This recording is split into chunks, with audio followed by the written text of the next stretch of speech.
साथ में जुड़ गए हैं इंडिया न्यूज संवाददाता ज्यादा अपडेट के साथ। अभिषेक, पीएम पहुंच गए हैं प्रयागराज, अब तस्वीरें कब से मिलनी शुरू हो जाएंगी ये बताइए। बिल्कुल, देखिए हम आपको पीछे ठीक तस्वीरें दिखा रहे हैं। ये संगमनोस का इलाका है जहां पर प्रधानमंत्री नरेंद्र मोदी ठीक सामने त्रिवेणी पर डुबकी लगाते हुए नजर आएंगे। अब से कुछ ही देर में अरैल पहुंचेंगे और वहां से वो त्रिवेणी में डुबकी लगाते हुए नजर आएंगे गंगा यमुना सरस्वती के संगम में। और जहां पर साधु संत उनके साथ मौजूद वहां रहेंगे, मंत्रोच्चारण के साथ वहां आरती भी होगी, पूजन कार्यक्रम होगा।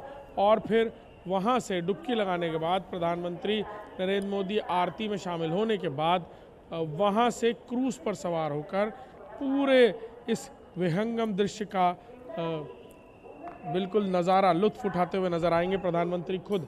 और क्रूज़ में उनके साथ मुख्यमंत्री योगी आदित्यनाथ मौजूद होंगे। और दिलचस्प बात ये कि ठीक सामने घाटों पर आम लोग, श्रद्धालु जो हैं वो भी उनको वेव करते हुए दिखेंगे। यानी और साथ ही साथ क्रूज़ पर, क्योंकि ये मौसम जो है वो साइबेरियाई पक्षियों के माइग्रेशन का मौसम है, उनके प्रवास का मौसम है, लिहाजा तमाम साइबेरिया से आए हुए जो पक्षी हैं, साइबेरियन बर्ड्स, उनको दाना खिलाते हुए भी प्रधानमंत्री नरेंद्र मोदी क्रूज़ में दिखेंगे। आपसे अब से कुछ ही देर में ये तस्वीरें हम आपसे साझा करेंगे।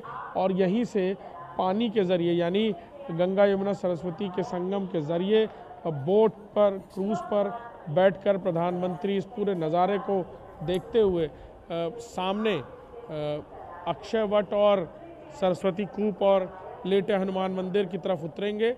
और वहाँ से लेटे हनुमान मंदिर में पूजा अर्चना करने के बाद, दर्शन करने के बाद, सरस्वती कूप और अक्षय वट के दर्शन के बाद उनका ये कार्यक्रम जो है वो ख़त्म होगा। तो ख़ास तौर पर इस कार्यक्रम को इस तरह से भी डिज़ाइन किया गया कि इतने हज़ार करोड़ लाख लोग जो आ रहे हैं उनको किसी तरह की परेशानी ना हो जब प्रधानमंत्री हों यहाँ पर।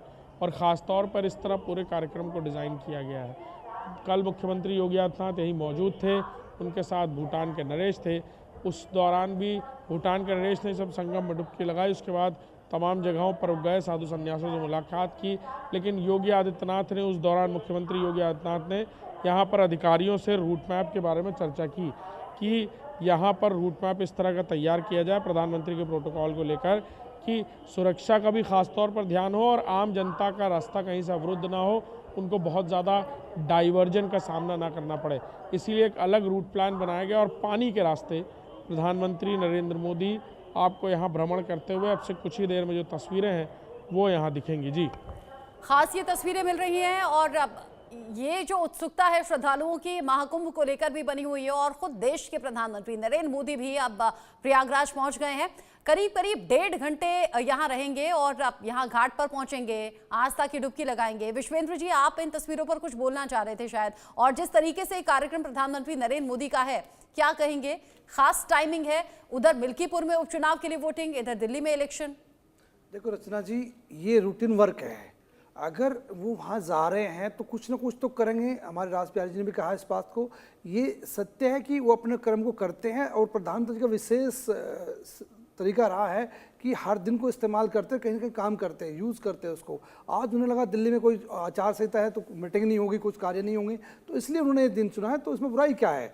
अगर इसको, मैं यहाँ पर एक खास बात कहना चाहूँगा अर्चना जी, अगर इसको आज वो सुनते, हरियाणा में जाकर आचमन करते पानी में, तब तो कोई बात कही जाती है हरियाणा, जबकि वहाँ आचार संहिता नहीं थी। लेकिन वहाँ जाते और पानी पीते और ये महसूस कराते तो कुछ लोग कहते थे कि भाई ये अच्छा नहीं किया।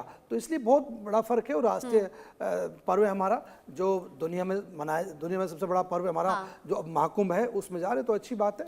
यहाँ भी त्यौहार है, दिल्ली में भी जो राष्ट्रीय त्यौहार यहाँ भी कहा जाएगा और वहाँ भी राष्ट्रीय हमारा पर्व मनाया जा रहा है, दोनों एक बराबर है। बिल्कुल, हिंदू गौरव का महापर्व है और महाकुंभ में जो तस्वीरें हैं वो बड़ी भीड़ की दिख रही हैं। अभिषेक, आपके जरिए लाइव तस्वीरें हम देख रहे हैं, भीड़ बहुत ज्यादा